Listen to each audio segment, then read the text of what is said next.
sa Sorsogon. Kung kaya tanyag na tanyag ang Sorsogon, kasi galing dito ang programa sa amin.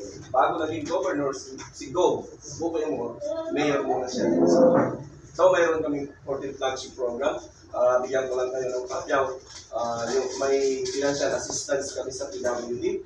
14, every month, may 500 kami binibigay. Sa mga involved, kasi bilang 4th class municipality dati, hindi namin kaya ang magbigay sa lahat ng PWD. So doon lang sa involved. Yung sa akin kasi hindi naman involved. Kwanto karma. Hindi ako makakakuha niya. So mayroon din kaming assistance sa PHW, PNS, Tanod. Pero 300 lang yan. Minimum amount yan. Ang laking tulong na rin sa kanila. PNS, PHW, and LGBTQA. So monthly tabi ang binibigay natin sa every barangay. Pumunta kami ng mga department head para ibigay sa kanila personal. No?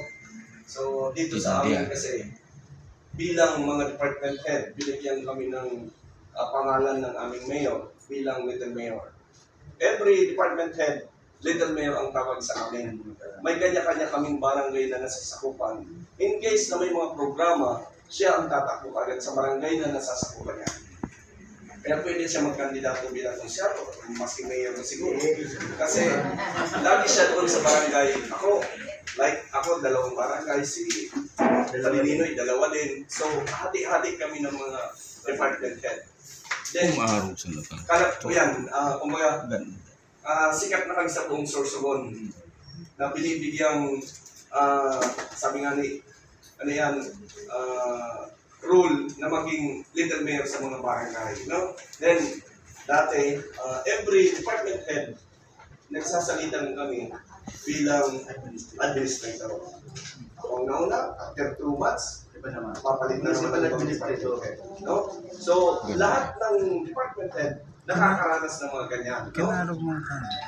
Kinarog ka dito. Maging mayor man ko na ka-experience. Kinapaw na mag-administration. Madali paghatid ng mga programa sa barangay kung ganyan ang buwan.